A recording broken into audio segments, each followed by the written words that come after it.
Ang bawat isa ay nagpapadama at nagpapakita ng pagmamahal sa may birthday sa ating kasama sa paglilingkod. Ang mahal nating kapatid contact person, Sister Wilma Durango. Ang kaarawan ng isang tao ay isang espesyal na araw na nagbibigay ng pagkakataon upang ipakita ang ating pagmamahal at pagpapahalaga sa kanila.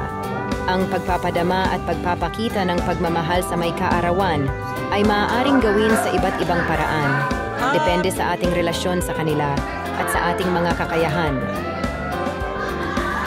Mahalaga rin na tandaan na ang pagpapadama at pagpapakita ng pagmamahal ay hindi kailangang maging malaki o mamahalin.